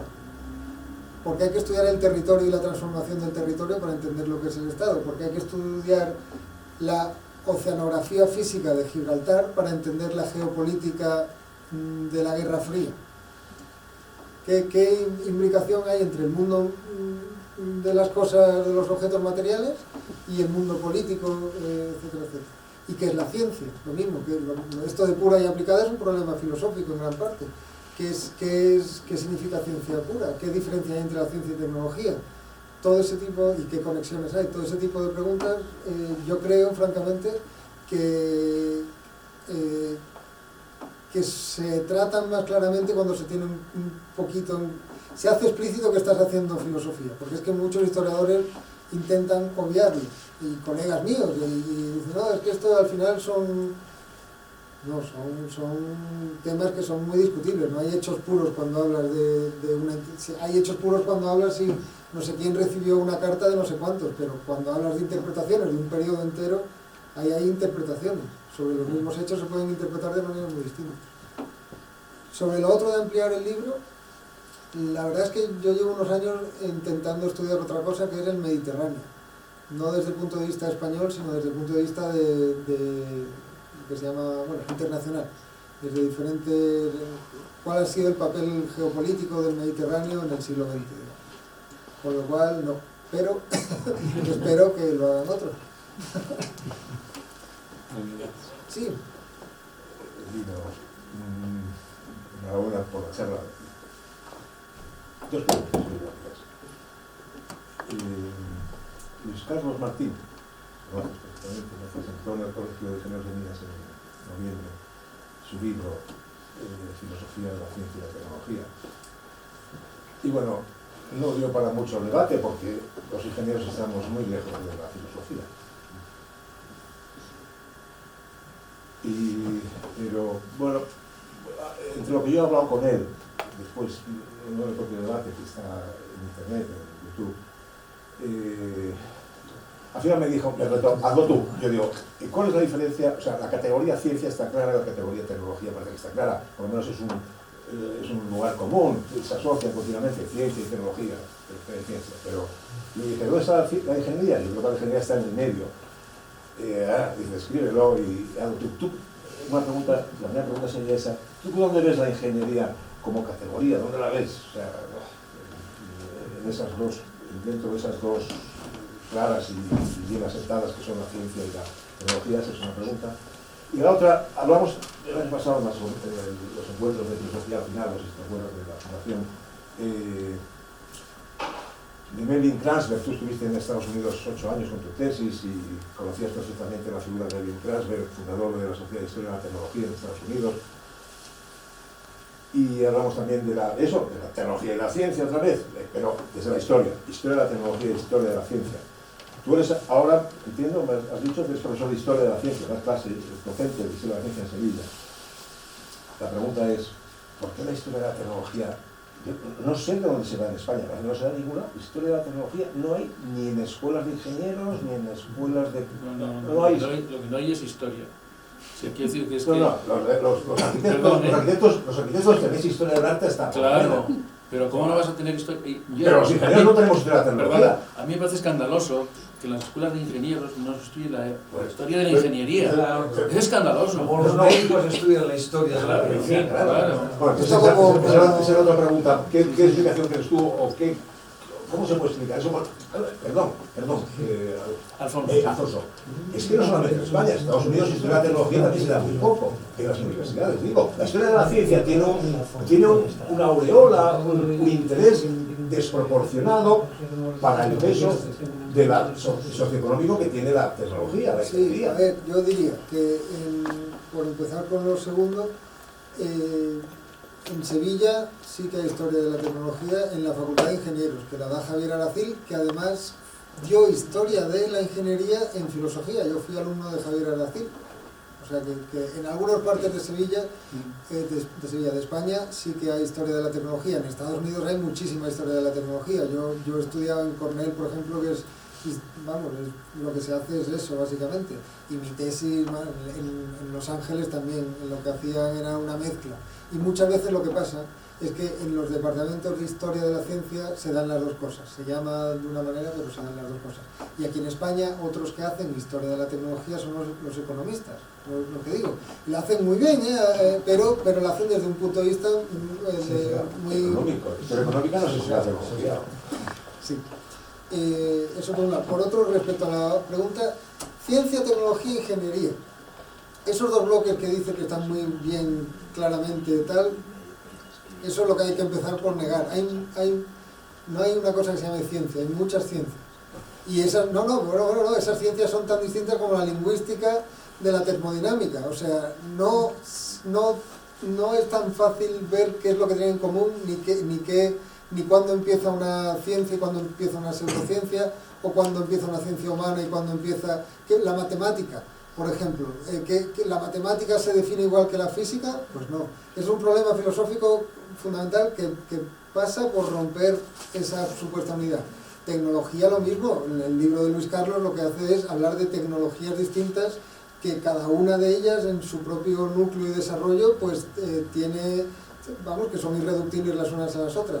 En ese sentido, también le pasa lo mismo a la ingeniería en gran parte. Yo en el libro lo que hago es decir, oye, que este concepto de los economistas, ingenierismo, lo primero que hay que hacer es romperlo, porque no es lo mismo un ingeniero industrial que esté trabajando para la privada que un ingeniero naval que esté trabajando para la pública. Desde ese punto de vista tiene toda la razón quien me hace la crítica, oye, que aquí faltan ingenieros de minas. ¿Por qué? Porque es que no es lo mismo. Tú no puedes hablar de que sea lo mismo un ingeniero de minas que a lo mejor el ingeniero de minas tiene más que ver con el geólogo que con el mecánico. No lo sé, pero por poner un ejemplo. Es decir, que hay veces que no hay tres bloques, vamos. Que eso hay que estudiarlo con mucho más detalle. O sea, yo pienso que la ingeniería no se unió entre la ciencia y la tecnología. Eso decía él, más o menos. no es por echarte piropos, pero llevo visto muchos conferenciantes en mi vida. Nosotros, 4 alumnos dirigidos por Leopoldo Uría, ya en los años 70 llevábamos ponentes de la escuela y nunca vi un conferenciante que fuera más el Omus Conferencia, que era Santiago Apón, ¿no? Que alguien dijo conferencias bien, y te veo a ti y digo, ostras, qué bien estructura, porque ya es la segunda conferencia que te oigo. En 2 semanas. Qué bien estructuras todas las cosas, cómo preparan terreno, y al final es un equipo de fútbol que va preparando la jugada, y luego remata. Digo, bueno, hay que ver lo bien que lo hacen. Te lo digo por no decirte simplemente que qué bien la charla, no, que bien la charla, de verdad, con argumentos, ¿no? Por otra parte, es curioso la diferencia entre unas profesiones de tipo técnico y otras. Quiero decir que en la nuestra, si tú coges un librito que es así de pequeño, de cuadernos ínfimos de Tusquets, la arquitectura de la Segunda República en España, de Oriol Bohigas, pues ese libro así de pequeño tiene 3 páginas de arquitectos depurados de primerísima fila, José Luis Ser, Félix Mandela, bueno, que había, no me acuerdo, no sé si eran 38 o 50 nombres, pero no cualquiera, sino de los arquitectos más descollantes de toda Europa. Y una gran mayoría fueron sencillamente muertos en vida, porque se les prohibió el ejercicio de la profesión. Otros se exiliaron. Da la sensación de que la ingeniería nunca ha tenido esta especie de prejuicio por parte del poder de ser, en el mal sentido de la palabra, para el que lo ejerce, ideológica, ¿no? Y en ese sentido hay una cosa que es lo primero que a mí se me ocurre cuando vi en el pasaje el título de la conferencia, que lo primero que se le ocurre hablando de los ingenieros de Franco es de aquella asimilación que tuvimos, que estábamos haciendo en el bachillerato, que se asociaba ingeniero con tecnología, con eficacia, y que todo venía de la mano en aquel momento de los López Rodó, López de Letona, López Bravo, de este grupo de gente, ¿no? Entonces, quería también, seguro que tienes una opinión formada acerca de si coincide o no coincide esto con la realidad de toda aquella gente, viniera o no viniera del Opus, que es lo de menos en este caso, sino que si efectivamente introdujeron un asunto un argumento de racionalidad que hasta entonces no se daba tanto en el régimen. Pregunta. Esos tecnócratas, que es como se les llama normalmente, eran economistas más que ingenieros. Y esa precisamente ahí es cuando empiezan, como ellos mismos son economistas y se llaman a sí mismos racionales, es cuando empiezan a pensar el periodo anterior como irracional económicamente.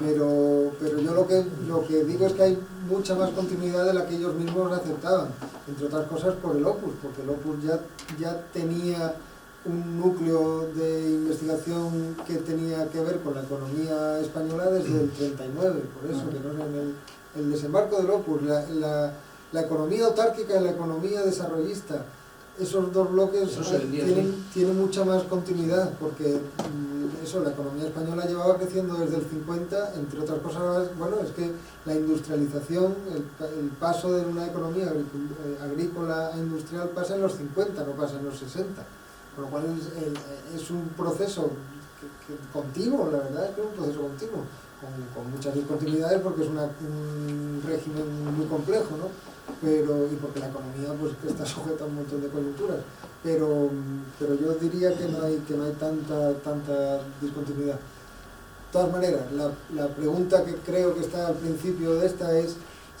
si los tecnócratas son o no neutrales políticamente. Y en nombre de la eficiencia pues se les perdona los pecadillos políticos, digamos. Sí, es muy buena traducción. Y yo diría que no, por lo que he presentado aquí hoy, pero sin embargo les conviene mucho porque aunque no usan la palabra tecnócrata, a los técnicos en general les conviene mucho decir que son puramente, que ellos no son políticos. No, yo soy técnico. Bueno, los Chicago Boys de Pinochet. Sí, o el propio Franco. Decían, haga como yo, no se meta en política. Un militar. Pues esto es un poco lo mismo. Dice, no, si es que nosotros esto es una decisión puramente técnica. ¿Qué pasa? Que una de las cosas que hago en el libro, y eso viene de la tradición de historia de la tecnología precisamente, es mirar a los debates, las controversias que había en torno a temas concretos. Entonces ahí hay dos técnicos de tradiciones distintas y con proyectos distintos para la economía nacional, discutiendo problemas aparentemente técnicos, pero que arrastran tal cantidad de decisiones políticas que inmediatamente pues se convierten en una cosa mucho mayor. Lo que decía antes del caudal del río Noguera Ribagorzana, que le dedico un capítulo entre Cataluña y Aragón. Es un problema técnico que, sin embargo, el Ministerio de Industria y el Ministerio de Agricultura lo tratan de manera muy distinta, e incluso el cálculo estadístico de la posibilidad de 2 años secos seguidos, consecutivos. ¿Qué reserva de riesgo hay que guardar en caso de que haya dos años muy secos?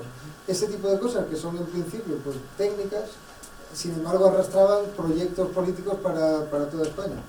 De todas maneras, este libro no lo he leído, que es un capítulo escrito por el propio. Es un librito así de pequeño. ¿Y el capítulo lo escribe el propio Félix Candela? No, lo escribe Oriol Bohigas. Vale. Es de Oriol Bohigas y está en Cuadernos ínfimos de Tusquets. Si no lo encuentras, yo creo que lo tengo. Vale. Creo que lo tengo, ¿eh? Sí, es muy interesante. Me llamaron hace poco de una asociación de memoria histórica, pidiéndome un nombre para quitar el de Eduardo Torroja del Instituto Técnico de la Construcción, porque era un colaboracionista del franquismo. Y yo les di el de Félix Candela, si quieren un nombre, porque hacía lo mismo, pero en México. Y ¿qué pasa? Que es que llamarle Félix Candela al Instituto de Torroja es un sinsentido histórico, porque Félix Candela estaba en México. Qué pena que se tuvo que ir a México, sí, pero no falseemos la historia y no le pongamos al Instituto de Torroja el nombre de Félix Candela, porque es absurdo. Pero si es que mucho antes del franquismo, Torroja hacía obras maestras Sí, en tiempo de la República. Totalmente, pero el instituto se lo construyó él Sí. dentro del CSIC es que este dilema es muy interesante, porque lo que hacen muchos técnicos, el hijo de Torroja, por ejemplo, dice, era un técnico muy eficiente para blanquear su parte política, y por supuesto en lo político liberal. Todo el mundo que tuvo algo que ver con el franquismo es liberal, ¿no? Era liberal. Y dice, bueno, pero a ver, si tenía reuniones con Franco para hablar de presupuestos, si consiguió en el 53 para su instituto más dinero que ningún otro instituto del CSIC, lo que era un agente, pero un agente, es que agente suena como si fuera un espía ruso, era un agente del régimen, en el sentido de que era un actor dotando al régimen de contenido. Estaba organizando la economía nacional, era el encargado del cemento a nivel nacional, de la distribución del cemento cuando estaba el sistema de... pues la economía vertical, cuando estaba intervenido el consumo, los cupos y todo eso, pues él era el que lo repartía. Que por cierto, en los archivos se ve claramente, en los 40 sistemáticamente va el doble de cemento a Barcelona que a Madrid, por ejemplo. Esto hoy en día pues no te lo aceptan allí. No, porque Franco intentó hundir la economía catalana. Vamos a ver, si es que son cuestiones que tú no puedes permitirte hundir la economía de la región más industrializada de España o de una de las regiones. Al contrario, lo que estaban es intentando salvar lo que se podía en tiempo de guerra prácticamente. Con lo cual Torroja tiene un poder político, que es lo que a mí me lleva, y además esto lo hablé con el hijo y el hijo no estaba de acuerdo, pero por entender mal, por este problema que tenemos de la memoria histórica, de la historia reciente de España, que es que hay que asumirlo sin que asumirlo sea una defensa, pero tú no puedes fingir que franquismo es solo represión y fusilamientos y todo lo que pasó que es salvable, los pantanos, la red eléctrica, la red de carreteras, todo eso es a pesar del franquismo. O sea, esto no puede ser, a lo que hay que entender el régimen como una cosa plural, heterogénea, con diferentes actores, incluido el propio Franco, que estas cosas las hablaba con los técnicos y les daba permiso o no, etcétera, etcétera. Sí. No, simplemente los tecnócratas asociados a a partir de los años 60 no tenían ideas políticas, aparentemente, o eran liberales, como usted decía, pero me parece a mí que no eran corruptos, ¿no? Es decir, que no se han llevado nada. En general. Bueno, la excepción a lo mejor confirma la regla, pero es decir, todas estas obras o todos esos presupuestos se utilizaban correctamente. A ver, En principio, ¿no? Vamos. Creo que Puede haber excepciones, evidentemente. El caso Matesa, vale. El propio Franco lo dijo una vez, yo que roben, pero que no se note. O se le cita diciendo eso. Quiere decir que si alguien se lleva el 3% de algo, pero consigue que el país se industrialice, oye, pues mira, es un modo de pago subsidiario. El problema es cuando la corrupción se generaliza, o sea, efectivamente es mucho más preferible que no haya corrupción, y es posible que se haya extendido más ahora que antes, pero yo no tengo, ni lo he estudiado ni tengo manera de saberlo. Supongo que hay historiadores de la corrupción, porque de todo hay hoy en día. Pero yo diría que eso, aunque siendo muy importante, la corrupción económica, muchas veces hay que supeditarla a la corrupción política. O sea, que tú, aunque seas muy puro, pero tu proyecto pues es totalmente disparatado, como crear 17 administraciones que se peleen unas con otras y todo ese tipo de cosas. Aunque nadie robe nada, el resultado puede ser mucho peor que si la gente roba un poquito, pero hacia un fin, pues no sé, hacia un fin que luego repercuta en el bien común, digamos. Disculpe si he tergiversado, pero eso es lo que me sale ahora de responder. Luego un día charlando con Félix de Azúa, que decía que la corrupción en pequeño grado era como el lubricante que hacía que funcionara la máquina. Muy cínicamente, decía Félix de Azúa, no nadie sospechoso. Hay un tema del desarrollismo de esa tecnología, particularmente del monstruo que se construye cuando se construye el proyecto, que se precisan miles y miles de trabajadores diarios, que se manejan por contratos. Entonces, claro, en el tema, es que la contrata la he vivido en fábrica, ¿no? En el tema este de la transferencia de mano de obra, que en el fondo es pues, comerciar con los hombres, ¿no? Sí que sería muy importante estudiar en los distintos proyectos, sobre todo los grandes y en los que tenían prisa. Porque a veces, muchas veces también la prisa de acabar hace que se prostituya una cosa, ¿no? A mí me consta, porque me lo dijo el autor de ese fiasco, que ya se murió, y no voy a decir quién es, el fiasco de miles de personas que se introducían a trabajar pagándoles una cantidad y recibiendo de la administración no ese 2% que tú hablas, ni un 1%, ni una cosa lógica por gestión, sino auténticas barbaridades de diferencia entre lo que percibe ese señor que venía de Extremadura, o esos miles de señores que venían de Extremadura, que se establecían en zonas de más desarrollo industrial, que entraban en estas oficinas de contrato y que eran, aquí era pues, un comercio negro, de carne humana, Sí, de nuevo el caso de Cataluña, que antes la izquierda lo tenía muy claro y ahora se les ha olvidado, pero la transformación demográfica de Cataluña en los años del franquismo, con mano de obra barata proveniente de Extremadura y de Andalucía,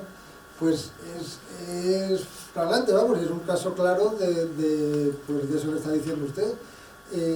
Y sin embargo, pues hoy parece que... Esto no es nacionalcatolicismo, esto es ética del proceder humano, ¿no? Sí, o falta de ética. Bueno, por eso te digo, sí, que ¿no? toca la ética, ¿no? En el caso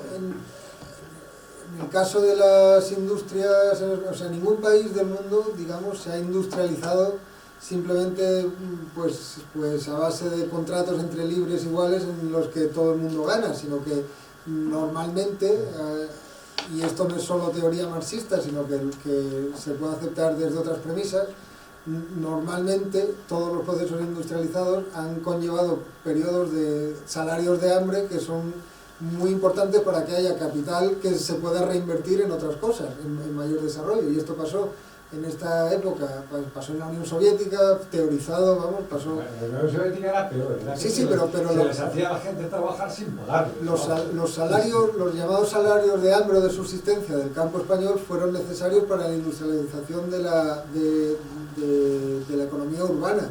El chabolismo, por ejemplo, de las ciudades, pues lo que creaba era mano de obra barata, además con una policía dictatorial fuerte que prohibía cualquier tipo de conato de rebelión. Y en las minas de carbón de Asturias, que es donde se reorganizó la oposición real al franquismo, porque prácticamente fue aquí cuando empezó a haber una oposición potente y fehaciente, pues claro, venían de un contexto muy determinado en el que había explotación, por llamarla así, pero también empezaba a haber un sentimiento de poder por parte de los obreros. Estaban organizados en sindicatos, que es de donde los sindicatos verticales luego dan pie a comisiones obreras prácticamente, pero ese es el fruto. Y luego estaban con salarios cada vez un poco mayores y conscientes del poder que tenían de parar la mina.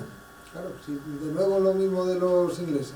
Si tú paras la mina, se para la economía nacional. Eso le da a los trabajadores un poder que les permite empezar a negociar, digamos. Esto es lo mismo en Estados Unidos y en todos lados. En cuanto hay más capital pues pueden los trabajadores empezar a pedir mejoras, pero esas mejoras las pueden empezar a pedir cuando hay más capital, no antes. Y eso fue exactamente lo que pasó, por ejemplo, en Cataluña, que hay minas que de pronto en 3 meses te traen 8.000 personas ahí a un valle de los Pirineos, minas, presas, por ejemplo, toda la obra hidráulica de los Pirineos, son miles y miles y miles de personas sin grúas en mitad de los Pirineos. Pues allí hubo de todo, hubo accidentes, hubo de todo. Y sin embargo, 15 años después, pues eso ya no pasaba. Así es como funciona hasta ahora, vamos. Sí. Volviendo a su libro, me parece usted que trata ahí de la energía nuclear, ¿no? Y habló, no sé si lo trata porque no lo leí el libro, sí, de Hiroshima y Nagasaki. ¿Se da cuenta usted que, vamos, como historiador y como analizador de los sucesos, que el tratamiento hoy en día, por ejemplo, yo creo que Hiroshima fue un 6 de agosto, ¿no? Que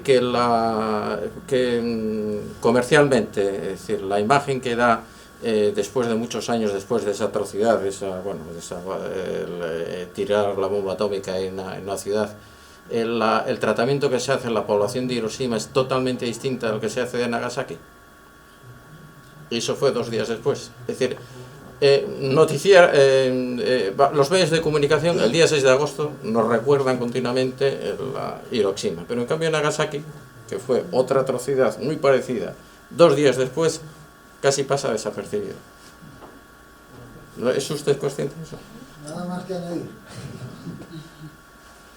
Si no hay preguntas más, yo te Hay diría una que me das una envidia terrible por meterte con lo del Mediterráneo. Eso sí, te va a dar la vida entera, porque es la madre de toda la cultura occidental, ¿no? Sí. Pero bueno, que me matas de envidia. Estás esperando por un libro, ¿eh? Primero agradecerte la conferencia y luego lo segundo quería hacerte una pregunta respecto un poco a una ola, esa sensación tengo, más que una, pues parece que por fin historiadores españoles tienen como un estado fuera, están poniendo un poco un valor, o quitando esa leyenda negra que todo tiempo pasado en el respecto a español, en cuanto a que piensa que todo, digamos, que hay una leyenda negra, que todo está mal, que todo es criticable y que no hay nada bueno que se pueda sacar incluso de un pseudo malo, significa, o que en el imaginario era malo, ¿no? Pero ¿crees que, bueno, estoy un poco basado en tu conferencia que nos has dado hoy y un poco el libro de Elvira Barea, también de Interofobia y compañía, ¿crees que, bueno, que es del 17, del 16, del 17, ¿crees que hay una corriente ahora que está intentando, a base también de documentarse bien, porque es otra cosa que creo que tampoco se hacía, es decir, vete al origen, busca, indaga, saca lo que hay y verás que te ve algo bueno? Esa sensación que tengo es que cuando uno se pone a buscar, ¿no?, los archivos, que bastante hay, cuando la historia de España está casi todo archivado, casi todo por escrito, empiezas a salir también cosas buenas que tú pones en valor también, igual que Elvira Roca, me parece que también está poniendo. ¿Crees que hay un movimiento, algo que está eso? Sí, aunque yo diría que siempre ha habido cosas muy parecidas. Claro, lo que dice Elvira Roca Barea está muy bien, pero hay libros anteriores que lo decían muy explícitamente, desde los 70, de hispanistas también, o sea, de todo. Lo recoges tú y lo recoge ella, pero bueno, parece que hay ahora un poco de... Es posible que tenga más público, pero tampoco sé decir, siempre... Pero sí que es verdad que lo que hay que evitar es ver todo el enfoque desde la leyenda negra, y aunque es muy... Este caso parece muy distinto, sin embargo, hay una cosa que algunos historiadores llaman el antifranquismo historiográfico, que es historiadores que sienten la necesidad de en cada página que escriben sobre el franquismo recordarte que era malo, y que ellos en cambio pues son buenos porque te recuerdan que era malo. Y esto pasa, por ejemplo, en el Marciela, que es un historiador muy bueno, ya digo, padre de la historia agraria en España prácticamente. Las 70 páginas que dedica a criticar mi libro es porque está escandalizado, porque no digo desde la página 0 hasta la 250 que eran tontos y malos. Porque es que mucha gente que se dedica a decir eso, que dice, bueno, pero ¿qué añade estos adjetivos a lo que me estás contando? Más que tu visión personal de condenatoria. Pues esto es el antifranquismo historiográfico que ha producido cosas buenas, pero que no puede agotar el tema, ni mucho menos, porque es un periodo suficientemente largo y suficientemente lleno de cambios que conviene entenderlo lo más asépticamente posible, vamos. Claro, lo que son periodos muy largos de la historia donde ha habido también cosas buenas. En el caso de los unos 40 años, pero si hasta ahí para atrás, siempre ha habido cosas buenas. Cosas buenas, y ¿para quién? O sea, es que eso también, yo no siempre que hablo de industrialización son cosas buenas así en general. Por ejemplo, pues la industrialización crea todos los problemas ecológicos que tenemos hoy en día son por la industrialización. Yo qué sé, o sea, los problemas incluso los problemas demográficos también vienen por la industrialización. Es decir, que es el mundo que tenemos. Yo no sé si es bueno o malo, pero tienen cosas que son muy buenas, desde luego, pero también tienen muchas desventajas. Entonces, para entenderlo, lo que hay que hacer es estudiarlo, no juzgarlo antes de estudiarlo. Oye, perdona, mira, yo no tengo nada que ver con el mundo de minas y tal, pero yo soy jurista, pero tengo bastantes familiares mayores y tal que son de minas y tal.